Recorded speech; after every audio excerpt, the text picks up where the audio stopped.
Details చూస్తే YCP మాజీ మంత్రి కొడాలి నానిపై వైజాగ్ లో కేసు నమోదైంది. సీఎం చంద్రబాబు లోకేష్ లను సోషల్ మీడియాలో నోటికొచ్చినట్లు దుష్పాషలాడుతున్నారంటూ ఏయూలో కాలేజీకి చెందిన ఓ విద్యార్థిని పోలీసులకు ఫిర్యాదు చేసింది. నాని తిట్ల పురాణానికి సహించలేకపోతున్నానని ఆమె కంప్లైంట్ చేసింది. ఈ మేరకు విశాఖపట్నం 3 టౌన్ పిఎస్ లో కేసు నమోదైంది.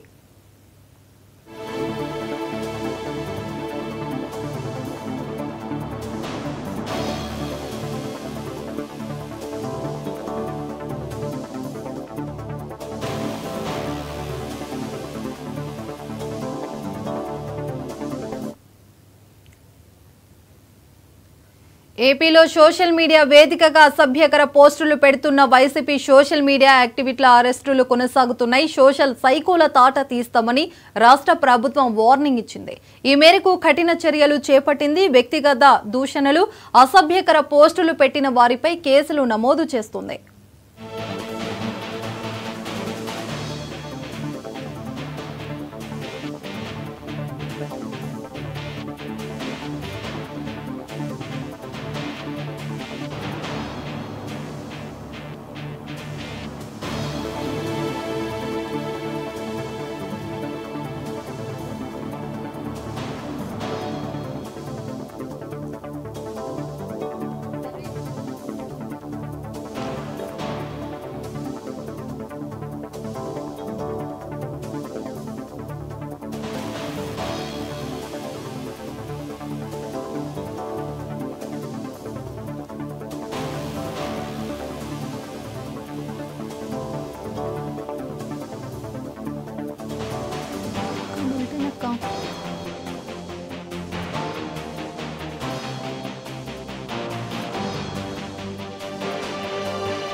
వైసీపీ మాజీ మంత్రి కొడాలి నానిపై వైజాగ్ లో కేసు నమోదైంది. సీఎం చంద్రబాబు లోకేష్ లను సోషల్ మీడియాలో నోటికొచ్చినట్లు దుష్పాషలాడుతున్నారంటూ ఏయూల కాలేజీకి చెందిన ఓ విద్యార్థిని పోలీసులకు ఫిర్యాదు చేసింది. నాని తిట్ల పురాణాన్ని సహించలేకపోతున్నానని ఆమె కంప్లైంట్ చేసింది. ఈ మేరకు విశాఖపట్నం 3 టౌన్ పిఎస్ లో కేసు నమోదైంది. ఏపీలో సోషల్ మీడియా వేదికగా అసభ్యకర పోస్టులు పెడుతున్న వైసీపీ సోషల్ మీడియా యాక్టివిస్టుల అరెస్టులు కొనసాగుతున్నాయి. సోషల్ సైకోల తాట తీస్తామని రాష్ట్ర ప్రభుత్వం వార్నింగ్ ఇచ్చింది. ఈ మేరకు కఠిన చర్యలు చేపట్టింది. వ్యక్తిగత దూషణలు, అసభ్యకర పోస్టులు పెట్టిన వారిపై కేసులు నమోదు చేసింది.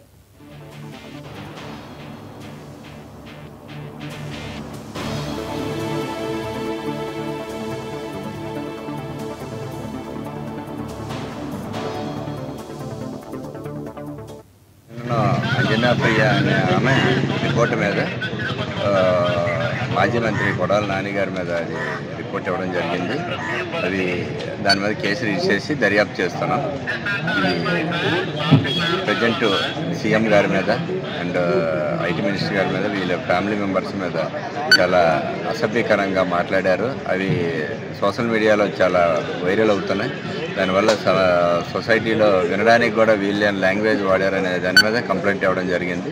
దాని మీద దర్యాప్తు చేస్తాను. ఎఫ్ఐఆర్ రిజిస్టర్ చేయడం జరిగింది. దాన్ని ఇన్వెస్టిగేషన్ చేస్తాను. ఇన్వెస్టిగేషన్లో వచ్చిన అంశాలను బట్టి మేము ఫర్దర్ ముందుకు వెళ్ళవచ్చు.